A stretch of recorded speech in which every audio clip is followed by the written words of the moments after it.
The email came at 4:12 p.m. on a cold November afternoon. I was sipping reheated coffee from the same chipped mug I'd used for 3 years when my phone lit up with the subject line, "Final family photo, no Elara, of course." For a second, I thought it was spam. Then I saw the sender's name, Cousin Bree. She hadn't spoken to me in over 2 years, but she'd accidentally forwarded the message that wasn't meant for me. The little paperclip icon blinked beside the words, "Final photo attached." I clicked it, and there it was, my family, smiling in coordinated beige and blue, standing in front of the white-pillared porch of the house I grew up in. My mother's pearls glimmered against her neck. My father's hand rested proudly on my brother Julian's shoulder, and my younger sister Marielle stood in front, her hair curled like an ad for grace and perfection. But my spot, the space where I should have been, next to the maple tree on the left, was filled by empty air. I recognized the image immediately. It was the same photograph we'd taken 5 years earlier, at Thanksgiving, only this time my face had been cut out, seamlessly, like I'd never been there at all. My breath caught somewhere between disbelief and the kind of quiet pain that doesn't make a sound. The cursor hovered over their faces, all of them laughing, eyes shining, like a perfect family captured at golden hour. And me? Gone. I scrolled down. Below the image, there was a thread of replies. "This one looks perfect now." "Yes, clean and elegant, no distractions." "Send it to the printers." No distractions. That's what I had been to them, a distraction. The mug in my hand slipped a little, lukewarm coffee spilled across my wrist. I didn't move. My apartment felt suddenly smaller. One window, beige curtains, the faint hum of traffic below. It was the kind of quiet that only exists after a betrayal, when even air feels heavy. The photo wasn't just a picture. It was proof that they'd finally done it. They'd erased me. I'd always suspected they wanted to. For years, I'd been the unspoken shadow, the different one. Too serious, too quiet, too unwilling to play the family game. But seeing it, right there, in full color, my own bloodline edited to perfection without me, was something else entirely. I opened the group chat I hadn't checked in months. The messages glowed like neon wounds. "Mom, dinner went beautifully. We should frame the photo for the living room." Julian, "Looks like an ad for a luxury brand. Proud of us." Marielle, "Perfect lighting. I told the photographer to make sure the tones matched the year before." No one mentioned me, not once. My phone buzzed again. A text from Bree, a single line. "Elara, I didn't mean to send that to you. Please ignore it." Ignore it. I could almost laugh, but it came out like a tremor instead. I stared at the screen until the letters blurred. Then I closed the laptop slowly, like covering a grave. Outside, the sky had turned the color of wet concrete. A delivery truck honked somewhere down the street, echoing between buildings. I sat on the edge of my couch, numb, replaying every Thanksgiving, every Christmas, every polite smile I'd given while swallowing my hurt. They'd finally said it out loud, just not with words. "You don't belong here, Elara." I walked to the window and pressed my fingers against the cold glass. Across the street, a family was decorating a tree, laughter spilling through the open window. A child waved a string of golden lights like a wand. Their warmth made my reflection look even lonelier. For a moment, I saw myself at 12 years old, standing in front of the same kind of window, watching my siblings pose for a photograph while my mother adjusted Marielle's bow. I'd been told to wait my turn, but the turn never came. Now, decades later, it had happened again, only this time they didn't even bother to pretend I existed. My phone buzzed once more. This time, it was a notification from the family's official website, "Updated Vance Family Gallery, 2025. The new image gleamed at the top, framed by elegant serif text, "Our legacy." Legacy. Without me. Something inside me cracked, but not loudly. It was a soft, internal fracture, the kind that doesn't break the skin but leaves a scar forever. I sat down again and opened my old photo album from the shelf. The corners of the pages curled, the edges worn from years of handling. There I was, smiling awkwardly between my siblings, always half a step behind. I'd never fit the frame now they'd made it official. On the last page, there was a photograph of me and my mother, taken the day I graduated college.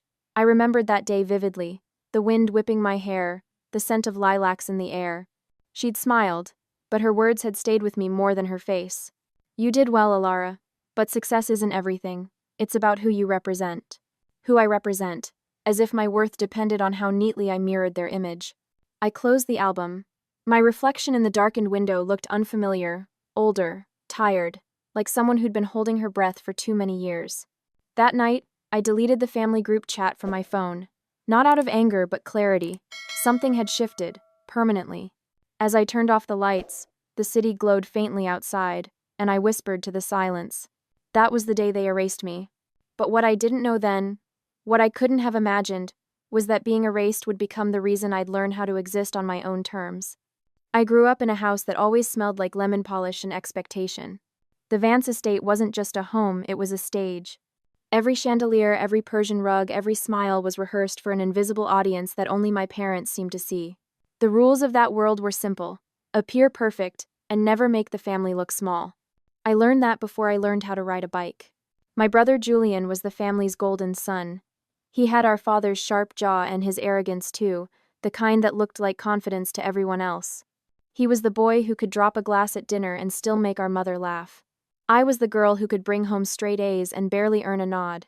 Marielle, the youngest, was the princess. She twirled through rooms in silk ribbons, her laughter a kind of permission slip for affection. When relatives visited, my mother would say, "This is Marielle, our little star." Then she'd gesture to Julian. "And our heir." Then she'd glance at me and say, "And that's Elara she reads." It became a family joke, harmless on the surface, but sharp underneath.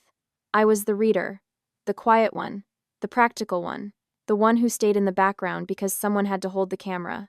I remember being 8, sitting at the long oak table during one of my father's charity dinners. The adults laughed, their glasses clinking, the air thick with the scent of roasted rosemary and expensive perfume. I reached for a slice of cake, but my mother's hand caught my wrist before I touched it. "Not yet," she whispered, smiling through her teeth. "Guests first." By the time dessert reached me, the plate was smeared with frosting and fingerprints. Julian had eaten 2 slices. Marielle had taken one just to taste. I got what was left, a sliver of sweetness that tasted like permission rather than pleasure. That was how love worked in our house, distributed unevenly, depending on how much you shined. There was always a photo session for every occasion: birthdays, anniversaries, garden parties. My father believed photographs were records of excellence. He'd adjust our posture like we were chess pieces. "Smile bigger, Marielle. Turn your chin up, Julian. Elara, stand there, behind your brother." Always behind. The flash would go off, and I'd blink too slowly, eyes half closed and half light. I used to think maybe that's why I was never in the center of any frame. I just didn't know how to shine the way they wanted me to. When I turned 15, my mother decided to renovate the family living room wall, the wall of legacy, she called it. She replaced every old picture with new ones. One afternoon, I came home from school and found the wall glittering with gold frames. Julian in his football uniform, Marielle at her first recital, my parents at a gala. My photo, the one of me winning the state essay competition, was gone. In its place was a watercolor painting of lilies. When I asked about it, my mother said, "We needed balance. Too many frames looked cluttered." Cluttered. That was her word for me. At 16, I stopped trying to be noticed. I started watching, observing. I noticed how my father's voice softened when he spoke to Marielle, but hardened like glass when directed at me. How my mother always referred to my achievements as sweet or nice, never impressive. How the housekeeper, Martha, was the only one who ever asked how my day went and actually waited for an answer. There's a certain kind of loneliness that settles into your bones when you grow up loved for convenience. I learned to live with it, quietly, like you live with a scar. Every holiday felt like another test. On Christmas morning, my siblings' gifts sparkled under the tree: new bikes, ballet shoes, gadgets. Mine was always wrapped in paper, folded too many times like an afterthought. One year, I got a planner. On the first page, my mother had written, "Stay organized, it's your strength." That night, while everyone else watched movies in the den, I sat upstairs and filled the planner with my own promises. Graduate early, move out, never depend on them for anything again. I didn't realize it then, but that was the first spark of rebellion in me, quiet, invisible, but real. When I left for college, no one cried. My father shook my hand like I was a business acquaintance. My mother straightened my jacket and said, "Make us proud, Elara." Not, "Take care of yourself." Not, "We'll miss you." Just, "Make us proud." The housekeeper hugged me at the door. Her apron smelled of detergent and home. "You're stronger than you think," she whispered. "Don't let them convince you otherwise." I carried those words with me through every lecture hall, every late-night library session, every lonely meal. When other students talked about homesickness, I stayed silent. You can't miss a place that never made room for you. But no matter how far I went, the patterns followed me in relationships, in work, in how easily I apologized for existing. I was trained to take up less space, to fold myself small so others could shine.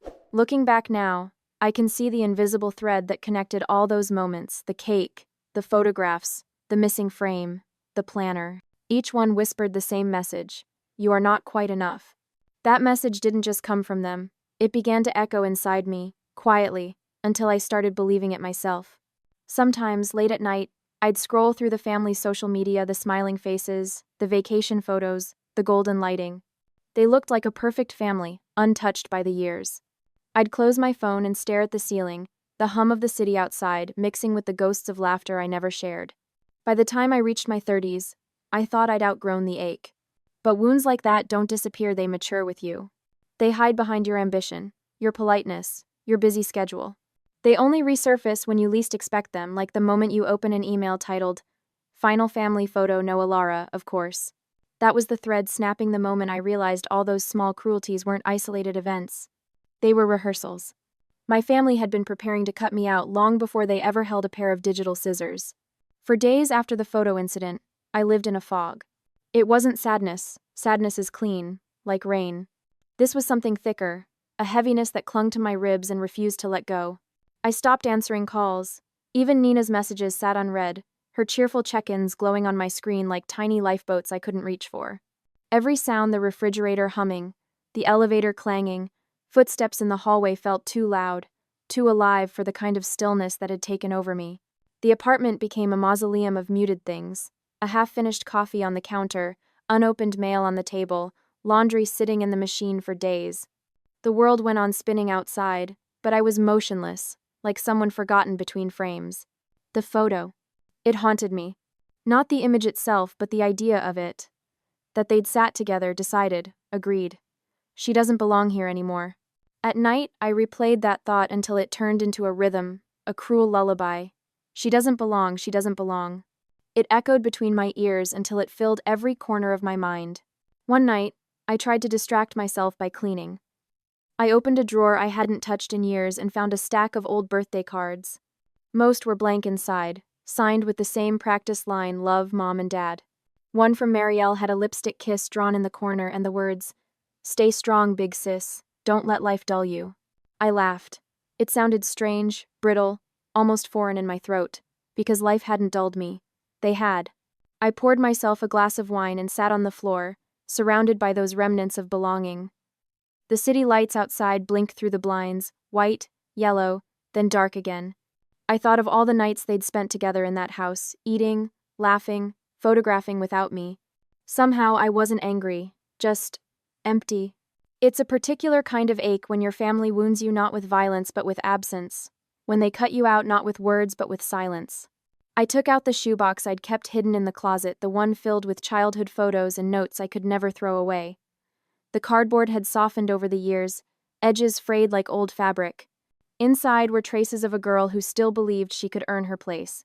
There was a photo of me at 12, awkward smile, hair tied in a messy braid, standing slightly apart from my siblings. My eyes were searching the frame, as if I already knew someday I wouldn't be in it. I held it up to the light. The paper trembled in my hand. Then something inside me cracked quietly, almost gracefully. I stood up, carried the photo to the kitchen, and laid it in the sink. The flame from a match flickered blue at first, then orange. The edges curled, blackened, turned to lace before disintegrating completely. Smoke rose like a spirit leaving the body. I watched until the last corner of my face disappeared. It didn't feel like release, it felt like mourning.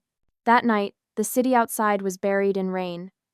The kind that blurred everything: streetlights, windows, the reflection of your own life.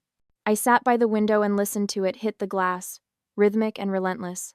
I tried to sleep, but every time I closed my eyes, I saw that family portrait again, the one with the empty space where I should have been. Except now, in the dark of my mind, it wasn't just a missing face, it was a missing life. By morning, I was still awake. My eyes ached, swollen and raw. I called in sick to work, then the next day, and the one after that. Eventually, I stopped calling at all. A week later, my manager left a voicemail, polite, professional, edged with disappointment. "Elara, we value you, but you've been unreachable. Please contact us by Monday. I didn't. When the termination email arrived, I felt nothing. Losing that job felt like a continuation of everything else, another door quietly closing. Money ran low. I lived on instant noodles and denial, telling myself this was temporary. But days turned into weeks, and silence became a second language. Sometimes I'd catch my reflection in the hallway mirror, and barely recognize her, the woman with hollow eyes, hair unwashed, shoulders curved inward as if bracing for another invisible blow. One evening, I went to the corner store, just to feel air on my face. The cashier smiled politely when I paid for milk, and it startled me, that small, ordinary kindness. I mumbled thank you, walked home, and cried in the elevator. Because that smile felt like the first human acknowledgement I'd received in weeks. There were moments when I wanted to reach out to call my mother, to ask why, but what answer could possibly undo the photo, the cut, the laughter that followed it? So instead, I stayed quiet. I told myself silence was strength, but really, it was surrender. The rain came again the following night, heavier this time. I curled on the couch with a blanket that smelled of dust and laundry detergent. Somewhere between exhaustion and despair, I whispered to the empty room. Maybe they were right. Maybe I really am the distraction. And the silence that followed felt like agreement. I don't know how long I stayed like that, days, maybe weeks. Time lost its edges. The world shrank to the size of my apartment, a dim rectangle of air where nothing grew. Then, one evening, there was a knock on the door. Soft, hesitant. For a second, I thought I imagined it. It came again, 2 gentle taps. I dragged myself up, crossed the cold floor, and opened it. There stood Nina Cardenas, the one friend who'd never needed me to be someone else. Her face was lit by the hallway light, hair damp from the rain.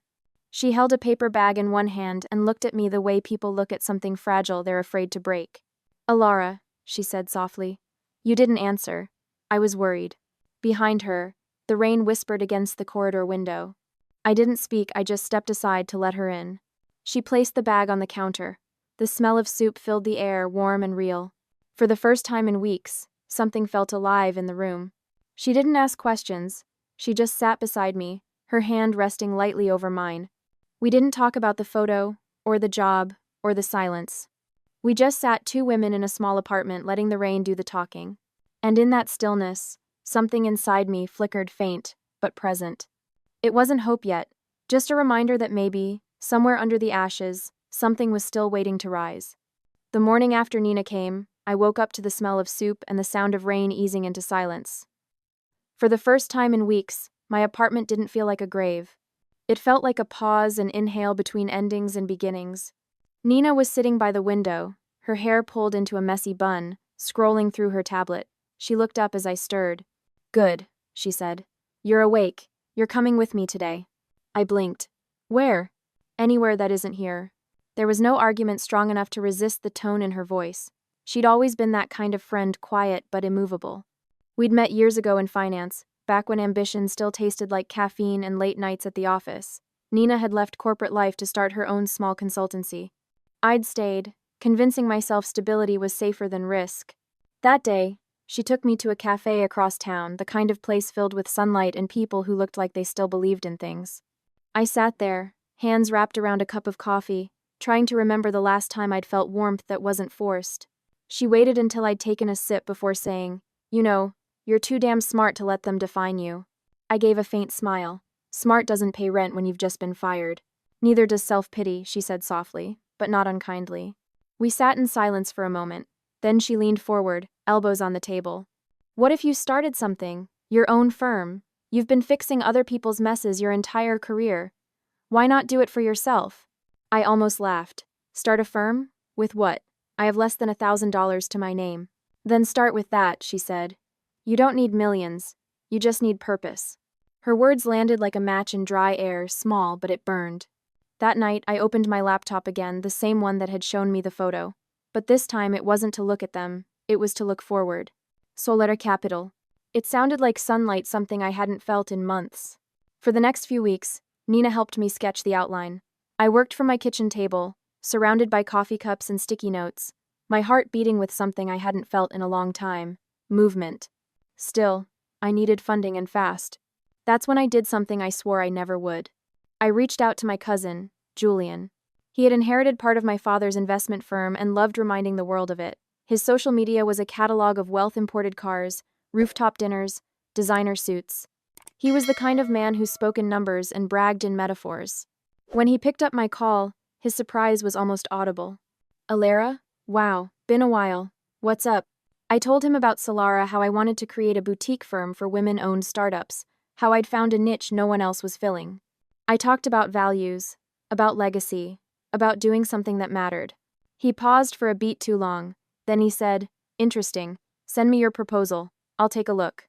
For the first time in years, I let hope walk back in. I spent 3 nights polishing that proposal, refining every line, every figure, every vision statement.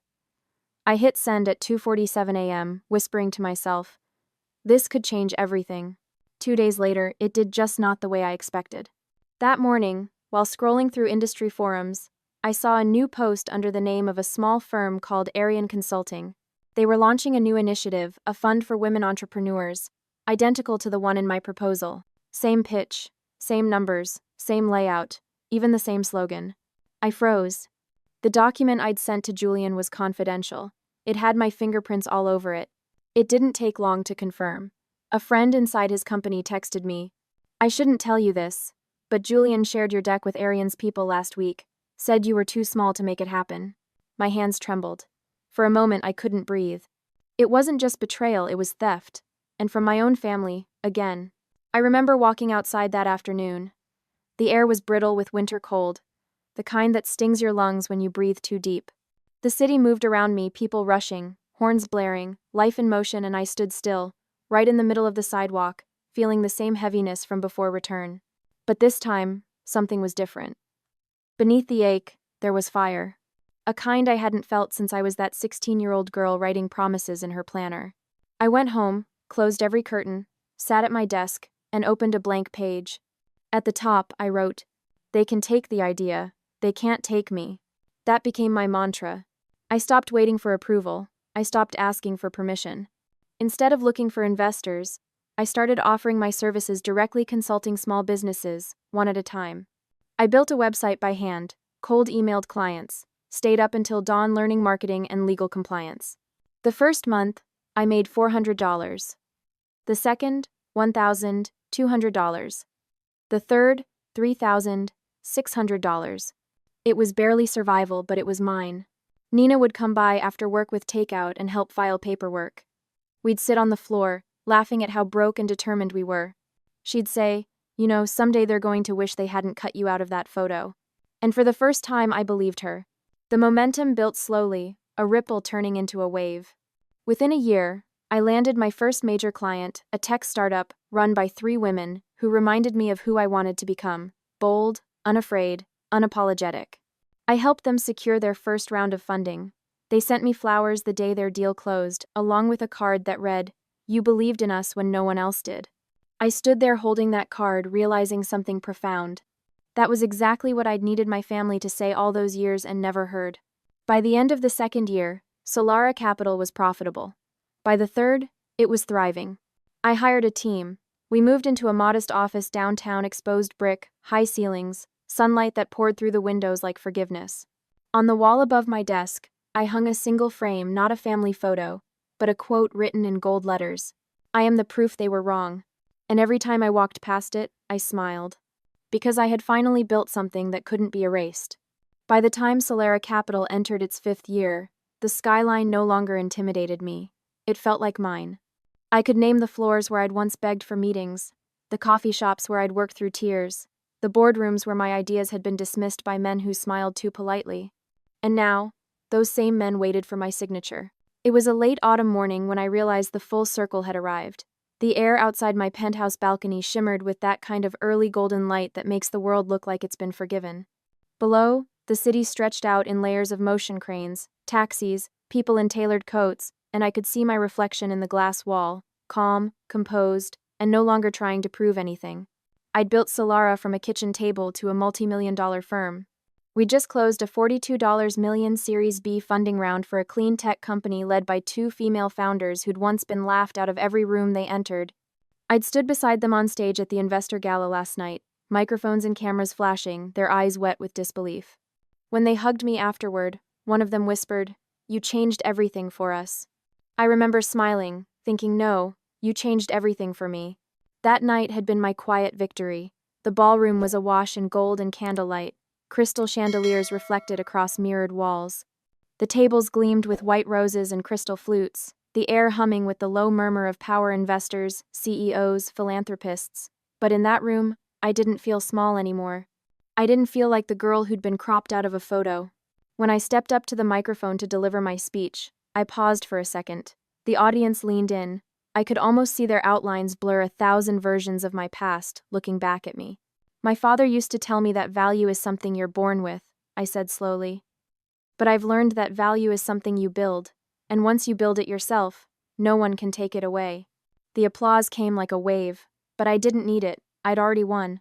Later that night, after the cameras dimmed and the guests had gone, I stood by the balcony of my new office 42nd floor, glass walls, white marble floors, minimalist gold accents.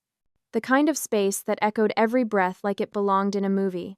My assistant, Leela, brought in a gift box with no card. Inside was a silver-framed photograph. I froze when I saw it. It was that photo, the family one, the one they'd cropped me out of. Except this time my face was there. Restored, photoshopped in.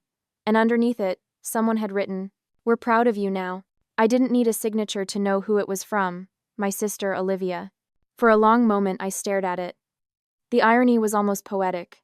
I had spent years craving to be in that photo, to belong, to be seen, to be enough. And now that I had everything they once thought I never would, they were trying to place me back into the frame. But I didn't belong there anymore. I placed the frame face down on my desk and poured myself a glass of white wine. The city shimmered below, a constellation of lights that looked like they were breathing. Somewhere between the noise and the silence, I whispered, "I'm not going back." That became my quiet promise. Elara grew faster than I could have imagined. We expanded into 3 countries, Singapore, London, and Vancouver. We launched mentorship programs, funded scholarships for girls in underprivileged communities, and built a network that didn't just make money, it made meaning. I wasn't just building wealth, I was building worth. Every success came with echoes of the past, but they no longer hurt. They just reminded me how far I'd come. When the press began calling me the woman who turned rejection into an empire, I smiled at the irony. They thought it started when I was cut from the photo, but really, it started long before that. It started the day I realized no one was coming to save me. There were evenings when I'd host private dinners in my penthouse, soft jazz playing, the city glowing beneath us. Nina would always sit to my right, laughing at how we once ate noodles on the floor while building a business plan from nothing. "You know what's wild?" she said once, swirling her glass. "You're living the life they said you couldn't." "I'm not just living it," I said. "I'm designing it." The table went quiet. Everyone knew the weight behind those words. But beneath the glamour, the luxury, the champagne, there was a quiet ache, the kind that success doesn't erase. Some nights, when the noise faded and I was left alone with the view, I'd think about the little girl who stood on the staircase watching her family take photos without her. I'd think about how badly she wanted someone to reach back for her hand. Now, I was the woman who reached back not for them, but for others like her, the invisible ones, the overlooked ones, the ones who had been told they weren't valuable enough. And for that reason alone, the success felt pure. But stories like mine always circle back, and I knew it was only a matter of time before the past tried to find me again. It came on an ordinary Tuesday. I was in a board meeting, reviewing our next acquisition, when my assistant knocked gently and whispered, "Miss Hale, there's someone here asking to see you. Says it's family." I looked up, pen frozen between my fingers. "Who?" "Your father, and your sister." For a heartbeat, the room blurred. The air felt too still, too quiet. I dismissed the meeting. My voice was calm, but my pulse wasn't. As I walked toward the private reception room, I could already sense the weight of what was coming. The hallway lights flickered softly across the marble floor, each step echoing like a drumbeat. When I opened the door, they were both standing there, older, smaller somehow. My father's shoulders were hunched. Olivia's expression was tight, rehearsed. And between them sat a folder thick, expensive, and deliberate. They had come for something. And in that moment, standing in my glass-walled empire with their reflection trembling in the window, I realized. The same people who once decided I wasn't valuable enough were about to ask me for proof of my worth in dollars. The confrontation I'd never imagined having was finally here. And I was ready. The room felt colder than it should have. The walls were glass, the city stretched out below us in glimmering lines, and yet, the air was heavy thick with a silence that didn't belong in my office. My father stood near the window, hands clasped behind his back, while Olivia sat stiffly in one of the leather chairs, her manicured fingers gripping a folder like it contained the last piece of her pride. It had been 7 years since I'd seen either of them in person. Time had changed them in ways I hadn't expected. My father's once commanding posture had softened, his hair was thinner, his eyes clouded by something that looked too much like regret. Olivia, on the other hand, looked untouched by time, same perfect composure, same aura of self-importance, but when her gaze met mine, it faltered for just a second. "Thank you for seeing us," my father said finally, his voice low, formal. I didn't answer right away. I motioned for them to sit. They did, awkwardly, as if my office chair had suddenly become a throne. I took the seat across from them, crossing one leg over the other, silent long enough to make the tension breathe. He cleared his throat. "You've done well for yourself, Elara. We've followed your progress." I smiled, not warmly. "You mean the articles? Or the rumors?" He hesitated. Olivia's eyes flicked toward him, then back to me. She spoke first, her tone measured, rehearsed. "There's something we need to discuss. It's about the firm, Father's legacy business." Ah. There it was, the inheritance I was never supposed to touch, the kingdom I'd been exiled from. I leaned back slightly. "Go on." She opened the folder, sliding a stack of documents across the table. "We've hit some financial issues. The market's been unstable, and there was an unfortunate investment, a partnership that didn't pan out." Her voice trembled slightly on the last sentence, but she masked it with a sharp inhale. My father picked up the thread. "We're in need of temporary liquidity, around 1.2 million, just to stabilize things until next quarter." The words hung there, too fragile for the air they occupied. 1.2 million. The same man who had once told me I wasn't valuable enough to sit in a family photograph was now asking for a sum that could have bought the house we grew up in 10 times over. I studied their faces, the practiced calm, the forced humility. It was almost theatrical. My father hesitated. "Because you're capable. You've built something remarkable. We're proud of that." Proud. The word hit the air like glass breaking. I let the silence stretch until Olivia broke it, her voice cracking just enough to sound human. "We wouldn't ask if we had another option. Father thought maybe this could be a chance to reconnect, to rebuild the family business together." Rebuild the family. That word family had always been their weapon of choice. I stood and walked toward the window, watching the city below. Cars moved like veins of light through the streets. Somewhere down there, someone was eating dinner, someone was laughing, someone was dreaming, and here I was, living the moment I'd once fantasized about, the day they'd need me. But it didn't feel triumphant. It felt quiet, heavy. "When you cropped me out of that photo," I said, my voice steady, "you said it was because I didn't belong, that I wasn't valuable enough to represent the Hale name." My father closed his eyes briefly, as if the memory still burned. Olivia shifted in her chair, guilt flickering through her expression. "Elara?" I turned. "Do you remember saying that, Olivia? You told me to stop embarrassing the family, that I was dead weight." Her lips parted, but no sound came. "I built Solera from nothing," I continued, my voice sharpening. "No handouts, no trust funds, no name to lean on. You didn't believe in me then, but now that the numbers are in my favor, suddenly I'm family again." Neither of them spoke. The only sound was the faint hum of the city below. My father finally said, "People change. We all make mistakes. I should have treated you better. We were wrong." He said it softly, and maybe, in another life, I would have wanted to hear that. But the years had hardened the part of me that once sought their approval. "Wrong?"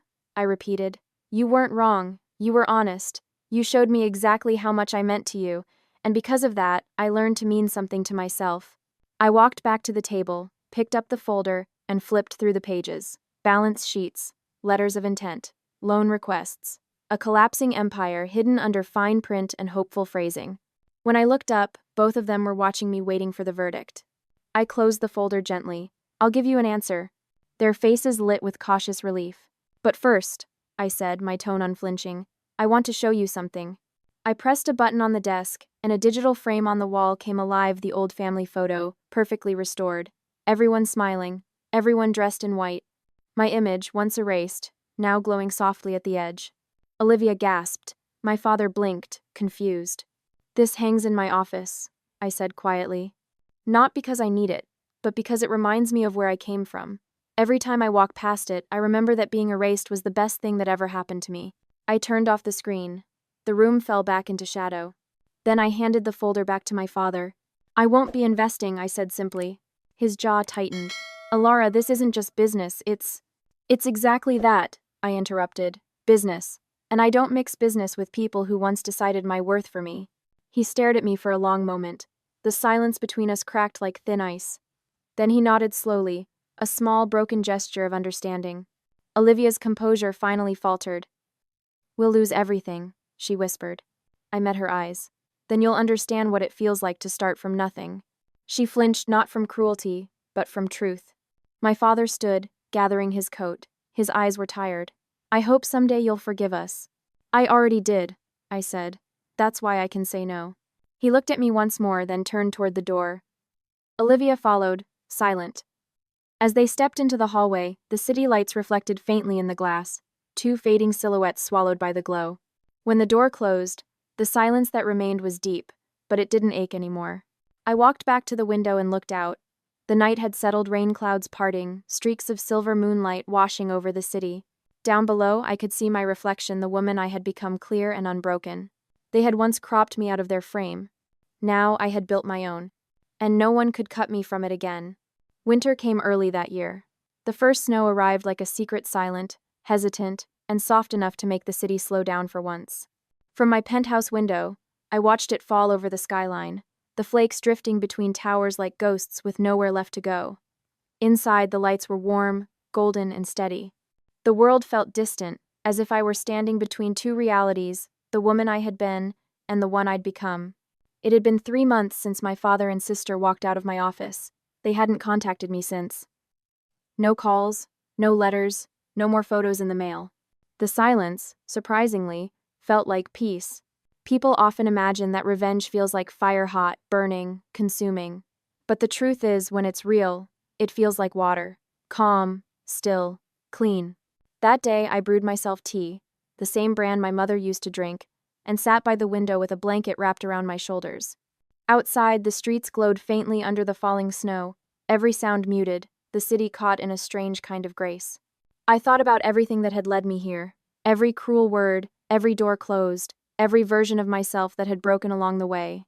It was strange how pain could be the architect of strength, how rejection could be the first draft of freedom. When I was younger, I used to believe family was something sacred, something written in blood and unchangeable. But life had taught me something gentler and truer, that family isn't who shares your name, it's who shares your heart. It's the people who stay when you have nothing to give, who see you without needing you to prove your worth. For me, that had been Nina. She came by that evening, a gust of cold air following her into the apartment. She carried 2 cups of coffee and a small wrapped box. "For the boss of Elara," she said with that teasing grin that had carried me through darker nights. I laughed. "You're still calling me that?" "Of course," she said. "You're the only boss I actually respect." We sat on the floor near the window, as we used to when the company was just an idea, and a dream balanced on takeout containers. The snow kept falling, soft and endless. She handed me the box. Inside was a photo frame, but not just any frame. It held a picture of me and my team from our last company retreat. Laughing, messy, imperfect, utterly real. Someone had written on the bottom in gold ink, "Family isn't who you start with. It's who shows up along the way." My chest tightened. For a moment, I couldn't speak. Nina reached out and touched my hand. "You built something beautiful, Elara. Not just the business, the people, the life." I nodded, blinking away tears I hadn't expected. "You know," I said quietly, "for a long time I thought I wanted them to see me, to recognize me, but now, I don't need that anymore. I see myself." She smiled. "That's the difference. That's growth." We sat in silence for a while, sipping coffee and watching the snow bury the city in white. There was no music, no noise, just the hum of the heater and the rhythm of breathing. It felt cinematic, almost unreal, like the last scene of a film that didn't need words anymore. Later that night, after Nina left, I walked through the apartment, through the polished floors, the quiet rooms, the lingering scent of jasmine and espresso. On my desk, the old family photo still lay face down where I'd left it months ago. I picked it up, stared at the smiling faces, then turned it over again. Not out of anger this time, out of closure. Instead, I placed Nina's photo beside my computer, me, my team, the people who had chosen to stand beside me, not because of blood or obligation, but because of respect. That was the picture that mattered now. That was the frame I belonged in. Outside, the snow thickened, covering the city like forgiveness. Streetlights shimmered against it, and for a fleeting moment, everything, even the scars of the past, looked softened, redeemed. I stood by the window, pressing a hand to the glass. The cold seeped through my skin, sharp but clean. The kind of cold that reminds you you're alive. I'm free, I whispered. Not free from them, free from needing them. The city lights blinked in silent agreement. In that quiet, I thought of all the people who had ever been cut out of someone's picture: daughters, sons, dreamers, believers, all the invisible ones trying to earn their place. If I could tell them anything, it would be this. You don't need to be in their photo to be whole. You can build your own frame. And one day, the world will see you for who you've always been: valuable, even when no one else believed it. As midnight drew near, I turned off the lights. The city faded into silver and shadow. Snow drifted past the glass like falling memories. Somewhere far away, a siren wailed, soft and distant. I poured the last of my tea into the sink, watching the steam curl like breath. My reflection glowed faintly in the window, older now, steadier, eyes no longer searching for approval. The girl who once stood at the edge of her family's photograph was gone. In her place stood a woman who had built her own story. And this time the picture was perfect because it was hers. Thank you for being part of this journey. If my story touched your heart, don't forget to subscribe and stay with me for the next one.